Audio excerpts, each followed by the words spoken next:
Hello hello hello hello hello hello and welcome back. नमस्कार। तो क्या हाल है?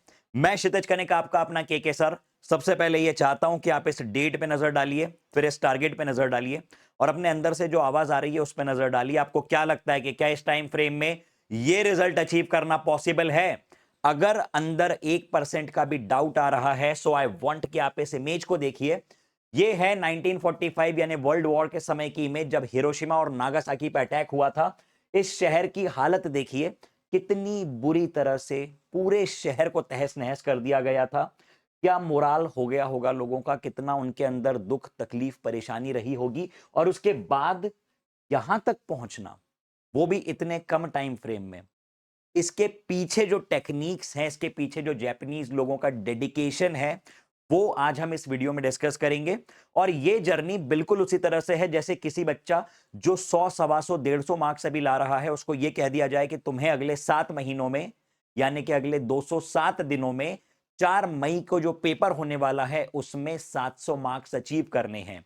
तो इस जर्नी में क्या लगता है, क्या इंपॉर्टेंट चीजें हैं, क्या डूज एंड डोंट्स हैं, इनकी चर्चा हम लोग करेंगे। तो वीडियो को शांति से देखना, प्रेम से देखना। चलिए, सबसे पहले मैं हर्डल्स की बात करूंगा, लेकिन उसके भी पहले एक ऐसी जापानीज टेक्निक मैं आपको सिखाना चाहता हूं, एक ऐसी जापानीज टेक्निक मैं आपके साथ शेयर करना चाहता हूं, जिसको अगर आपने अपने डे बाय डे लाइफ में फॉलो किया तो डेफिनेटली बीइंग अ स्टूडेंट आपको काफी ज्यादा बेनिफिट होगा। देखिए, कई सारी जापानीज टेक्निक्स हैं जो कि वहां के प्रीस्ट कह लो या जो समुराइज होते हैं वो लोग फॉलो करते हैं, लेकिन उनमें से एक टेक्निक मैंने आपके सामने लिखी है, इचिग्यो जमाई। अब इचिग्यो जमाई में क्या होता है? सबसे पहले जो प्रॉब्लम एक स्टूडेंट फेस करता है, हमने उसको आइडेंटिफाई किया। Commonly 40 to 52% of the students अपनी डेली लाइफ में जो मैक्सिमम टाइम है उसमें डे ड्रीमिंग कर रहे होते हैं। मोस्ट ऑफ द स्टूडेंट्स, अगर आप लोग बात करें कि हमारे पास 10 घंटे का समय है, तो आप करीबन 3.5 से 4 घंटे एक ऐसी अवस्था में होते हैं जिसमें आपको यह अंदाजा भी नहीं होता कि आप अपना समय बर्बाद कर रहे हैं। You don't even realise, but your focus has shifted somewhere else. और आपका दिमाग उसमें इतना ज्यादा इंडल्ज हो चुका है कि आप किताब खोल के, किताब के सामने बैठ के भी किसी थर्ड स्टेट ऑफ माइंड में हैं। इसको हम कहते हैं डे ड्रीमिंग। और आप अपने एफिशिएंट टाइम का 40 से 50% डे ड्रीमिंग में किल कर रहे हो और आपको शायद इस बात का अंदाजा भी नहीं है। रियलाइज करना, लास्ट टाइम जब आप नोटबुक खोल के बैठे थे, कितने सेकंड्स के बाद आपका दिमाग किसी दूसरे थॉट पे गया? कितनी बार ऐसा हुआ कि आपने नोटबुक खोल रखी है लेकिन हम किसी दूसरी जगह पहुंच गए, हमारी आंखों का फोकस कहीं शिफ्ट हो गया, फिर अचानक से हमको याद आया और हमने नोटबुक पे फोकस किया। क्या ऐसा हुआ है? और ऐसा होता है, और इसी को हमें रोकना है। क्योंकि मैं आपको यह बताऊं कि ह्यूमन बीइंग्स का सोशल मीडिया और इंटरनेट के जमाने में जो एवरेज मेमोरी रिटेंशन टाइम बन गया है, जो एवरेज फोकस स्पैन बन गया है, that is only 8 second. That means after every 8 second हमारा ब्रेन कहीं और जाएगा। इवन जब आप ये वीडियो देख रहे हैं, इवन जब आप मुझसे बातें कर रहे हैं, मेरी बातें सुन रहे हैं, तब भी आपका दिमाग कहीं और शिफ्ट हो रहा है। ये एक बहुत ही मेजर प्रॉब्लम है जिसकी वजह से आपको फोकस, कंसंट्रेशन और उसके बाद फिर एंजाइटी और स्ट्रेस जैसी प्रॉब्लम्स क्रिएट होती हैं। इसको हम लोग सॉल्व करते हैं इस जापानीज टेक्निक की हेल्प से। 3 इंपॉर्टेंट बातें हैं। सबसे पहले जो आजकल एक नया ट्रेंड चालू हुआ है मल्टीटास्किंग का, आई वांट कि आप मल्टीटास्किंग जैसी चीजों को स्ट्रिक्टली अवॉइड करें। मल्टीटास्किंग इतनी ज्यादा हमारे दिमाग पे हावी हो चुकी है, हमको ऐसा लगता है कि हमको 2 हाथ दिए हैं, तो एक हाथ से हम लोग फिजिक्स सॉल्व कर लें और एक हाथ से हम लोग माइट भी मोबाइल में गेम खेल लें या तो कुछ दूसरा सब्जेक्ट सॉल्व कर लें। सुबह लोग जाते हैं वॉशरूम, अपना मोबाइल साथ में लेके जाते हैं। एक काम ठीक से करते नहीं बन रहा है क्या? जो आपको वहां पे भी दूसरा काम चाहिए, दूसरा टास्क चाहिए कि हम जिस समय पे वॉशरूम में बैठे हैं उस समय को भी हम यूटिलाइज कर लें। माइंड भी हम नोट्स रिवाइज कर लें या कुछ न्यूज पढ़ लें या तो कुछ विंडो शॉपिंग कर लें या रील्स देख लें। You have to stop it. यहीं से शुरुआत होती है, छोटी छोटी चीजों से शुरुआत होती है बड़े ब्लंडर्स की। तो first thing is only one task at a time. एक काम करो और शिद्दत से करो। इवन जब आप मोबाइल यूज कर रहे हो तो it should be a task, ताकि आपको उसका ट्रैक रहे। अगर आप मोबाइल उठा रहे हो तो आपको पता होना चाहिए मैंने 12:20 पे मोबाइल उठाया है और अगले 20 मिनट मैंने मोबाइल को डेडिकेट किए हैं। उसमें हो सकता है कि मैंने मेरा फेवरेट गेम खेला है, हो सकता है उसमें मैंने PUBG, BGMI, whatever you play, candy crush, जो भी खेलना खेलो, लेकिन उसका टाइम निर्धारित करो and make it a task. ऐसा नहीं होना चाहिए कि सबकॉन्शियसली हमने खेल भी लिया और उसमें 45 मिनट भी इन्वॉल्व हो गए और हमको अंदर से फील भी नहीं आया कि हमने खेला है। Okay, so you have to do one task at a time. Make a check of your thoughts. ये सबसे मैच्योरिटी वाली चीज है और ये सबसे कम लोग कर पाते हैं कि हमें कितनी फ्रीक्वेंसी के साथ क्या थॉट्स आ रहे हैं, उन पे हमें ट्रैक रखें। इसके लिए आपको खुद से थोड़ा ऊपर उठना होगा और एक थर्ड आई की तरह खुद को देखना होगा। You have to observe yourself as a third student. मान लो कि आप कोई XYZ पर्सन हो और आप उस पर्सन को ऑब्जर्व कर रहे हो, उसकी सही उसकी गलत चीजें ऑब्जर्व कर रहे हो, उसके डे बाय डे बेसिस पे जो प्लस और माइनस है उनको ऑब्जर्व कर रहे हो, तभी आप उसको रेक्टिफाई भी कर पाओगे। ठीक है, तो you have to make a check on your thoughts कि आपके क्या विचार आ रहे हैं, किस समय पे क्या थॉट आ रहा है। क्या ऐसा तो नहीं हो रहा कि आपने कोई किताब खोल के बैठी, आपसे एक सवाल नहीं बना और अचानक से एक फीलिंग आ गई कि नहीं तुझसे कुछ नहीं होगा, तो ये तो गलत है ना, उसकी जरूरत ही नहीं थी इस समय पे। आपको सवाल करना है, उस सवाल में जो लग रहा है आप उस पर फोकस करो ना। अगर उसमें आपको ये समझ में आया कि नहीं मेरा फिजिक्स में ये सवाल NLM का इसलिए नहीं बन रहा है क्योंकि मैंने पढ़ा ही नहीं है, so go and have a recap, उसके जैसे कुछ इलस्ट्रेशंस करिए और वापस आ जाइए सॉल्व करने के लिए। अगर आपको यह लगता है कि नहीं मेरा सब सही था, मैंने एक सिली मिस्टेक कर दी थी, तो जाओ और उसको एक बार फिर सॉल्व करो। लेकिन ये तब हो पाएगा जब आपके थॉट्स पे आपका चेक है। कंट्रोल आप कभी नहीं कर सकते, दैट्स इम्पॉसिबल, लेकिन एक चेक रख सकते हो और वो रखना बहुत जरूरी है। तीसरी चीज है एंजॉय स्मॉल टास्क। अब ये बहुत कम लोग करते हैं। लोगों को लगता है कि मैं जल्दी जल्दी जल्दी जल्दी खाना खा लूं फिर वापस पढ़ना है, मैं जल्दी जल्दी सो जाऊं फिर 2 घंटे बाद उठ के मुझे वापस से पढ़ना है, मैं जल्दी से वॉशरूम होके आ जाऊं फिर मुझे पढ़ना है। आप जो छोटे छोटे टास्क करते हो, फॉर एग्जाम्पल आप ब्रेकफास्ट कर रहे हो, आपको ब्रेकफास्ट एंजॉय करना है। आप अच्छी चीजें प्लान करो, जो आपको पसंद है वो खाओ और समय दे के खाओ, तभी वो आपकी बॉडी को आपकी माइंड को लगेगा। जैसे बड़े बुजुर्ग कहते थे ना कि शरीर को भी तभी लगता है जब आप लोग अच्छी तरह से अच्छे मन से खाते हो। तो ये एक बहुत इंपॉर्टेंट पॉइंट है, इस पर फोकस करना। आज से और अभी से आपके मील्स जितने भी होने वाले हैं उनको शिद्दत के साथ खाओ, समय दे के खाओ, चबा चबा के खाओ, आपको इनडाइजेशन नहीं होगा। पानी प्रॉपरली पियो, सो प्रॉपरली। कई बार बच्चे करते हैं कि सर हमने तो 3 घंटे 4 घंटे 5 घंटे सोना शुरू कर दिया। न जाने किस मोटिवेशनल स्पीकर को आपने सुन लिया और आपने 4 घंटे सोना शुरू कर दिया। मैं कभी भी इन चीजों के फेवर में नहीं होता हूं। I never never ever suggest कि आप अपना स्लीप टाइम 6 घंटे से कम करो। आपको मिनिमम 6 घंटे डेली सोना ही है। अगर आप अपने ब्रेन को, अपने न्यूरॉन्स को हेल्दी अवस्था में रखना चाहते हो, you if you want to be in a good peace of mind, अगर आप एक हेल्दी ब्रेन और हेल्दी बॉडी चाहते हो, so you have to focus at your rest. Rest is very important part of life, वरना आपका अगला दिन लथार्जिक फील होगा। आप क्लास में पढ़ने बैठोगे और आपका ब्रेन इतना ज्यादा एग्जॉस्टेड होगा कि आपको वो सब्जेक्ट समझ नहीं आएगा। फिर आपको ऐसा लगेगा कि शायद आपको सब्जेक्ट से प्रॉब्लम है, जबकि प्रॉब्लम आपके अंदर आपकी हेल्थ, आपकी स्लीप, आपकी बॉडी की है। ओके, तो आई होप कि इस टेक्निक को, इचिग्यो जमाई को आप फॉलो करेंगे और इन 3 बातों को आप फॉलो करेंगे। अब चर्चा करेंगे हम लोग आपकी नीट एग्जामिनेशन स्पेसिफिक। ओके, तो सबसे पहले जैसा कि आपने टारगेट, जैसा कि आपने टाइटल सुना, थंबनेल सुना, 4 अक्टूबर से लेकर 4 मई, अराउंड 207 दिन, that means 2070 hours, that means 700 hours on an average पर सब्जेक्ट, और हमारा टारगेट 700 मार्क्स। तो क्या अराउंड 2100 घंटों में 700 घंटे एक एक सब्जेक्ट को देके 700 मार्क्स नीट 2025 में पॉसिबल है? यदि आप अपने अंदर से इस सवाल को टटोलोगे तो आपको रियल आंसर मिलेगा, जिसमें आपके एक्सपीरियंसेस छुपे हैं। लेकिन आप मुझसे पूछोगे तो मेरे जो एक्सपीरियंस है पिछले 12 साल के टीचिंग के और उसके पहले जो मेरी स्टूडेंट लाइफ रही, तो उसके बेसिस पे मेरे अंदर से आवाज आती है, जी हाँ, yes this is definitely 100% possible. 700 घंटे अगर आप एक सब्जेक्ट को देते हो तो कोई बड़ी बात नहीं है। फिजिक्स जैसे सब्जेक्ट में नीट के लेवल पे आप 175 180 मार्क्स अचीव करो। ये एक बहुत ही रियलिस्टिक, एक बहुत ही नॉमिनल बात मैं आपको बोल रहा हूं। मैं 720 में से 720 लाने की बात नहीं कर रहा, क्योंकि उसमें लक फैक्टर भी इन्वॉल्व होता है। 2-3-4% आपका लक फैक्टर होता है, इसलिए मैं उस पर जा भी नहीं रहा हूं। I am talking about a realistic target, जो कि बहुत अचीवेबल टारगेट है, 700 प्लस मार्क्स, 700, 705, 710, 715। आप आराम से ला सकते हो। एक सवाल गलत कहीं पे किसी कारण से हो सकता है, उस पे हमारा भी कंट्रोल नहीं है, उसमें फिर आपकी बहुत सारे फैक्टर्स इन्वॉल्व हैं, so I am not getting into that.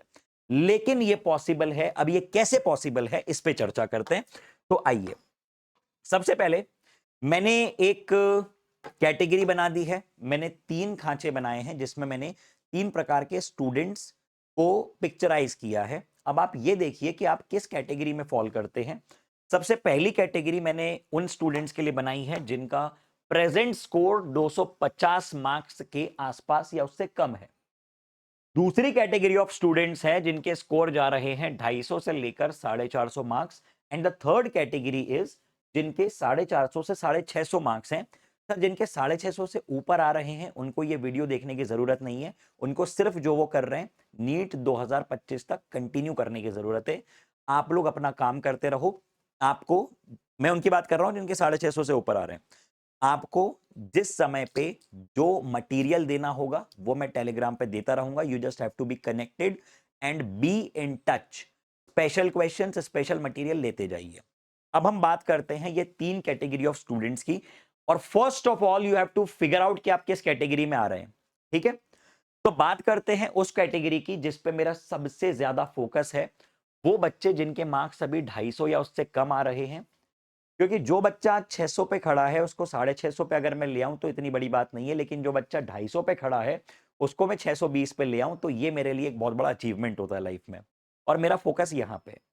सबसे पहले बेटा आपको फिगर आउट करना है रीजन कि ऐसा क्या हुआ कि कंसिस्टेंटली हम 200-250 मार्क्स स्कोर कर रहे हैं, हमारा स्कोर क्यों नहीं बढ़ पा रहा है। रीजन अगर आप फिगर आउट करोगे, एक ब्लैंक पेज ऑफ पेपर लो और उस पर स्टार्टिंग से जर्नी जब स्टार्ट हुई ना तब से क्या क्या गलत गया वो लिखो और मुझको भेजो। रीजन जब तक फिगर आउट नहीं होगा तब तक सोल्यूशन नहीं निकलेगा। रीजन कई तरह के हो सकते हैं। हो सकता है हमने लेट स्टार्ट करी, हो सकता है कि जब हमने स्टार्ट करी उस समय पे हम बीमार पड़ गए, हमारे कई सारे टॉपिक छूट गए। हो सकता है कि शुरुआत में कुछ ऐसी घटना घट गई कि हमारे बैकलॉग्स क्रिएट हो गए। और सीधी सी बात है कि अगर बच्चे को मैकेनिक्स समझ में नहीं आएगा तो आगे के टॉपिक्स उसके नहीं बनेंगे। ऐसी तरह से केमिस्ट्री में भी बहुत सारे लिंक्ड टॉपिक्स होते हैं। तो कोई इतने डर भय की घबराने की बात नहीं है। 250 मार्क्स अगर आपके आ रहे हैं या 100 मार्क्स, 125 मार्क्स भी आ रहे हैं तो भी इसका मतलब ये नहीं होता कि आपकी नीट की जर्नी खत्म हो चुकी है, अब ओके टाटा बाय बाय, अगले साल तैयारी करना। It's not like that. अभी भी डिसेंट अमाउंट ऑफ टाइम है, आप कुछ बढ़िया कर सकते हो। स्टेप्स फॉलो करो। पहली step, figure out the reason कि क्यों ऐसा हो रहा है। Select your resources. अब इसके बाद क्या होगा ना यार, आपको अपने रिसोर्सेज बहुत सूझबूझ के सिलेक्ट करने होंगे। जैसे कहा जाता है ना, बड़े बुजुर्ग कहते थे कि पानी पियो छान के और गुरु मानो जान के। क्या कहा मैंने? पानी पियो छान के और गुरु मानो जान के। तो आप पहले जानिए, परखिए कि आप जिस टीचर से जुड़ रहे हैं उनकी बात आपको समझ में आ रही है, उनके क्वेश्चंस आपसे बन रहे हैं, उनके उनसे पढ़ने के बाद नीट के क्वेश्चंस आपसे बन रहे हैं। Take to that teacher. वो टीचर कोई भी हो सकते हैं। जिनको मेरी बात समझ में आती है वो मुझसे पढ़ें, जिनको किसी भी टीचर से समझ में आता है तो आप उन टीचर को बस अपना भगवान मान लीजिए और उन टीचर से दिल लगा के शिद्दत से पढ़िए। हर टीचर आपका दिल से भला करना चाहता है, इस बात पे भरोसा रखना। जो भी इंसान इस प्रोफेशन में है उसके अंदर ये इच्छा है कि वो बच्चों के साथ कुछ ऐसा करे जिनसे उनके फ्यूचर में, उनकी लाइफ में एक पॉजिटिव चेंज आए। Next thing is the repetition of the same task. आप लोगों की स्थिति आज कमजोर है और इसको हमें मजबूत बनाना है, जिसके लिए आपको बाकी लोगों से ज्यादा मेहनत करनी पड़ेगी। आपका टारगेट, आपको जो गैप फिल करना है वो बाकी लोगों से 3 गुना है, इसलिए आपको जो मेहनत करनी पड़ेगी वो भी 3 गुना करनी पड़ेगी। डेली जो मैं वन शॉट्स देता हूं उसमें जो भी न्यूमेरिकल्स आते हैं, जो भी डीपीपीज आती हैं, अगले 1 महीने तक आपको वो सारी चीजें 3 बार लिख लिख के सॉल्व करना है। सर ये तो आप बच्चों वाली बातें बता रहे हो, बचपन में हम ऐसा करते थे। Yes, do it again. आपको सारी चीजें 2-2, 3-3 बार लिख लिख के सॉल्व करना है। हर डेरिवेशन, हर डेफिनेशन, हर फॉर्मूला और हर सवाल जो मैं क्लास में करवाता हूं उसके सोल्यूशन हाइड करके आपको उसको 2 से 3 बार सॉल्व करना है। ये करना आज और अभी से शुरू कर दो। अब कुछ हैक्स बता रहा हूं। यदि आप 250 पे भी हैं या 200 पे भी हैं और आप 600, 650, 670 मार्क्स लाना चाहते हैं, सबसे पहले जो क्लास नोट्स हैं रगड़ डालो। उसके बाहर कुछ पेपर नहीं जाने वाला है, पूरा पेपर उसमें से ही आने वाला है। तो जो मैं नोट्स तुमको टेलीग्राम पे शेयर करता हूं, रैंक प्लस की ऐप पे जो नोट्स आते हैं उनको बिल्कुल कॉन्स्टिट्यूशन मान के एक एक पॉइंट उसका रगड़ डालो, आपको रट जाने चाहिए वो नोट्स। नेक्स्ट इज मैं आपके साथ महापैक शेयर कर रहा हूं। जो काफी सारे क्वेश्चंस का सम है, काफी सारे क्वेश्चंस का कलेक्शन है, और उसके सॉल्यूशंस भी सेंड करता हूं। बड़ी मुश्किल से सारे सॉल्यूशन बनाए हैं, बड़ी मेहनत से बनाए हैं। आप इसका फायदा उठाइए। ये सारी चीजें मैं आपके साथ फ्री ऑफ कॉस्ट शेयर करता हूं टेलीग्राम पे। इनका कोई चार्ज या कोई कोड नहीं मांगता हूं मैं इनके एवज में कि ये कोड लगा दो या ये पैसा दे दो। सारी चीजें फ्री ऑफ कॉस्ट है, आप अपना फायदा करो, that's it. Next is PYQ for NEET. 15 से 20 साल के पीवाईक्यू 2 से 3 बार एज अ टेस्ट सॉल्व करो। जब आप ये दोनों चीजें कर लो, हो ही नहीं सकता कि आपकी स्थिति में परिवर्तन ना आए। इतनी चीजें करो, रामबाण इलाज बता रहा हूं, ये स्कोर तुमको इतना देखने को मिलेगा। अब आते हैं दूसरी कैटेगरी ऑफ स्टूडेंट से जो 250 से 450 मार्क्स के बीच में स्टैंड कर रहे हैं। फर्स्ट ऑफ ऑल, आपको एक वीक स्पेंड करना है अपने रिसोर्सेस सिलेक्ट करने में। आप लोग एक वीक स्पेंड करो इंटरनेट पे, किताबों में। सबसे पहले अपने टीचर्स आप लोग ढूंढिए, जितने वन शॉट्स चल रहे हैं। कई बार ऐसा होता है कि कोई बहुत अच्छा टीचर किसी ऐसे चैनल पे जहां पे रीच नहीं है, और कई बार एक बहुत ही मीडियोकर टीचर को कंपनीज ऐसे चैनल पे डाल देती है जहां पे मिलियंस में रीच है, तो बाय डिफॉल्ट आपको वही टीचर ऊपर दिखेगा। और कोई बहुत अच्छा टीचर जिसकी बहुत अच्छी टीचिंग है, बहुत अच्छा सब्जेक्ट है, वो बहुत कम रीच में आपको दिखेगा। तो एज अ स्टूडेंट आप कैसे जज करते हो? अच्छा, यहाँ पे ज्यादा व्यू आ रहे हैं, यहाँ पे ज्यादा भीड़ है, तो मैं यहाँ जाके पढ़ूं। ऐसा नहीं होता मेरी जान। आपको जाना है, उन टीचर से पढ़ना है, उनके 2-3 चैप्टर पूरी तरह फॉलो करने। उसके बाद जो भी आपके पास मटेरियल है, जो भी आपके पास पीवाईक्यू शीट्स हैं, कोचिंग के मटेरियल हैं, स्टैंडर्ड जो कोटा के कोचिंग के मटेरियल्स हैं, जो आपको कहीं से भी अच्छे रिसोर्सेज से बुक्स मिलती हैं, उनको लगाइए, सॉल्व कीजिए, और देखिए कि आपने अगर 10 सवाल किए तो आपसे कितने बन रहे हैं। आपने अगर एनएलएम पढ़ने के बाद 50 क्वेश्चन किए तो आपसे कितने बन रहे हैं। इस तरीके से डिसाइड कीजिए अपने टीचर को। Next is start taking test. Test आपको लेने हैं रेगुलरली। टेस्ट सीरीज में आपके लिए लेके आ रहा हूं, जिसमें करीबन 50 से 70 टेस्ट मैं आपको देने वाला हूं। अपार्ट फ्रॉम दैट, आप जितने भी क्वेश्चंस करो, अगर आप एक डीपीपी भी कर रहे हो, 25 सवालों की डीपीपी है, उसको रैंडमली सॉल्व मत करो, उसको टेस्ट के फॉर्म में सॉल्व करो। 25 सवाल करो, उनके आंसर्स लिखो, और उसके बाद चेक करो कि 25 में से कितने सही थे। हर टास्क अब तुमको टेस्ट के फॉर्म में करना है, क्योंकि आपकी प्रॉब्लम यही है। आपकी प्रॉब्लम ये है कि आप जब सवाल करते हो आपसे बनता नहीं है, फिर आप सोल्यूशन देख लेते हो तो आपको लगता है कि आपका बन गया, लेकिन एग्जामिनेशन में जब आप जाते हो तब वहां पे तो सोल्यूशन होता नहीं है। फिर आपका ब्रेन जो है वो डिपेंडेंट हो चुका है सोल्यूशन देखने पे, और आपका तरीका गलत है, तो इसको सुधारना है। Next is go through the illustrations. अब आप H C Verma, DC Pandey और जो बाकी के कुछ स्टैंडर्ड कोचिंग्स के मॉड्यूल हैं, इनके इलस्ट्रेशंस आप करना शुरू करें, और रेगुलरली शुरू करें। जो मैं क्लास में नोट्स लाता हूं उसमें काफी अच्छे इलस्ट्रेशंस में लेके आता हूं। आप उनको 2 से 3 बार सॉल्व करना स्टार्ट करें। अब कुछ हैक्स बताता हूं। टेलीग्राम पे डेली टास्क भेजना शुरू करो। ये टास्क मैंने करवाया था अर्जुना बैच में, लक्ष्य बैच में। उसके बाद जो रिजल्ट्स हैं, ऑसम हैं। उस बैच के पूरे जो रिजल्ट हैं वो अभी तक के मेरे पूरे टीचिंग करियर के one of the best results हैं, क्योंकि उसमें मैंने एक ऐसी चीज करवाई थी जो मैंने पहले कभी नहीं करवाई। मैंने बच्चों को कहा कि मैं आपको 24/7 ट्रैक करने वाला हूं, उसके लिए आपको कनेक्टिविटी मुझसे बनाए रखनी है टेलीग्राम या इंस्टाग्राम के माध्यम से। आप अपने क्वेश्चंस, जो भी टास्क मैं आपको देता हूं ना, जैसे डेली में टास्क देता हूं कि आज ये 20 सवाल करो, आज ये 40 सवाल करो, आज ये करके लाओ, तो बच्चे करने के बाद वो टास्क मुझे भेजते हैं। तो you have to do this. के महापैक, महापैक जो मैं आपको दे रहा हूं उसको सॉल्व करो, और एक बार आपका महापैक सॉल्व हो जाए तो मुझे बताओ। मैं एडिशनल मटेरियल आपको दूंगा, हैंड रिटन नोट्स आपको दूंगा, अच्छे वाले सवाल आपको दूंगा जो बाकी बच्चों के पास नहीं होंगे, क्योंकि जो सॉल्व करेगा सिर्फ उसको आगे का मटेरियल मिलेगा। अब जो बच्चा 450 से 650 मार्क्स के बीच में है, सबसे पहले तो जिस भी रिसोर्स से आप पढ़ रहे हो, बढ़िया चल रहा है आपका, चलने दो नीट तक। Stick to your resources. अब टीचर मत बदलना बीच में, अब बुक्स मत बदलना। जिनको गुरु मान लिया उनसे पढ़ते रहो नीट तक। जो किताब उठा ली उसको 2 3 4 5 बार जब तक ना कर लो, जब तक किस पेज पे कहां गलती है, कहां फुल स्टॉप है, कहां कॉमा है, ये ना रट जाए, तब तक किताब मत बदलना। डेली पीवाईक्यू टेस्ट करना है आपको, जिसमें आपको जेडब्ल्यू मेंस के सवाल, एम्स के सवाल और नीट के सवाल करने। सर एम्स के सवाल कहां मिलेंगे? मैं आपको मटेरियल दे दूंगा, ठीक है, पीडीएफ फॉर्म में। सॉल्व करना शुरू करो। नीट तक आपको एटलीस्ट 100 टेस्ट सॉल्व करने हैं।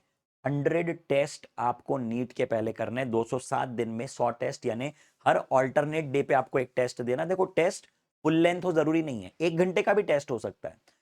आखिरी के 3 महीनों में, आखिरी के 2 महीनों में हम लोग करेंगे फुल लेंथ टेस्ट, लंबे लंबे वाले टेस्ट। अभी आपको डेली 20, 25, 40, 50 सवाल टेस्ट के फॉर्म में करने हैं, ठीक है। हैक्स, आपको मेंटोरशिप ग्रुप में कनेक्टेड रहना है, क्योंकि आप रैंक लाने वाले हैं जो आज 450 से 600 मार्क्स के बीच में है, उसको मैं देखता हूं कि वो 700 720 के बीच में कहीं पे आएगा। तो आप ऑल इंडिया टॉपर बनने वाले हैं, आप कनेक्ट बनाए रखिए। मैं आपको आपके परफॉर्मेंस के बेसिस पे स्पेशल रैंकर ग्रुप में ऐड कर दूंगा, और पूरा मेरा जो स्पेशल मटेरियल है आप लोगों को मिला करेगा। और बताने की जरूरत नहीं बार बार कि फ्री ऑफ कॉस्ट रहता है, ये बोलने में भी मुझे अजीब लगता है, क्योंकि माहौल वैसा बन गया है ना कि धीरे से फिर पता रहता है, बच्चा सोचता है अच्छा अब पैसा मांगेगा सर, अब मांगेगा। नहीं मांगने वाला हूँ, ठीक है, ये सारी चीज़ों में नहीं मांगने वाला हूँ। हाँ, जब कोई पेड चीज़ आएगी पहले से उस पर बता दूंगा, थंबनेल पे लिख दूंगा कि भैया ये पेड प्रोडक्ट है एंड सो ऑन, ठीक है। लेकिन इस तरीके से नहीं करूंगा, पहले सॉफ्ट इन्फ्लुएंसिंग कर दूं फिर पिचिंग कर दूं, ये नहीं करूंगा, ठीक है। चलिए, अब आपका एक आइडियल डे कैसा होना चाहिए इस पर थोड़ी सी चर्चा कर लेते हैं। सबसे पहले गुड मॉर्निंग और गुड नाइट के समय आपका कोई टेक यूज नहीं होना चाहिए, यानी कि मोबाइल, लैपटॉप, कोई भी गैजेट वगैरह। इवन मैं तो म्यूजिक सुनने का भी मना करता हूं कि आप जब सो रहे हो ना तो मेडिटेटिव स्टेट में रहो, खुद के अंदर की आवाज को सुनो। अपार्ट फ्रॉम दैट, जब आप होश में आ गए हो तो एक टास्क एट अ टाइम और एक टॉपिक एट अ टाइम की स्ट्रेटेजी पे काम करो। ज्यादा लंबी लंबी सेटिंग्स आपको अवॉइड करनी है। कई बार बच्चे क्या करते हैं, 2-2 घंटे की सेटिंग कर लेते हैं, उसमें से फिर उनका एफिशिएंट टाइम बहुत रिड्यूस हो जाता है। ये आपको नहीं करना है। Avoid longer settings, you have to avoid this. Cross check efficiency after 45 minutes. आपने 45 मिनट में कितना काम किया है, कहीं ऐसा तो नहीं कि आपने 15 मिनट के काम को 45 मिनट में कर दिया। ये आपको डेली बेसिस पे हर 45 मिनट में क्रॉस चेक करना है। Maintain short notes. Short notes आपके जीवन के सबसे बड़ी उपलब्धि बनने वाले हैं, क्योंकि नीट के 2 दिन पहले, 2 हफ्ते पहले आप पूरी पूरी ग्रंथ रिवाइज नहीं कर पाओगे। आपके पास शॉर्ट नोट्स बने होने चाहिए। और शॉर्ट नोट्स, और कहते हैं ना दूसरे के नोट्स और दूसरे की गर्लफ्रेंड अपने किसी काम की नहीं होती है, तो ये शॉर्ट नोट्स आपके हैं और आपके ही शॉर्ट नोट्स आपको फायदा देंगे। Include health and meal in your task. क्या खाना खा रहे हो, कितने बजे खा रहे हो, कितना पानी पी रहे हो, ये चीजों को अपने डेली टास्क में ऐड करो, तभी आप लोग अपनी 100% एफिशिएंसी पे काम कर पाओगे। स्लीप वेल, अच्छे से सो। वो 3-4 घंटे वाली थ्योरी मत करना कि हम तो 3 घंटे 4 घंटे सो के नीट निकाल लेंगे, जरूरत ही नहीं है। तो इतनी चीजें जो मैंने आपको बताई, आई होप कि इस रिसर्च, इस मेहनत का आप लोग फायदा उठाएंगे, आप लोग अपना 100% देंगे। Give your best and leave the rest. I am with you till the last day. Thank you so much, love you all, goodbye, take care, and and and thank you.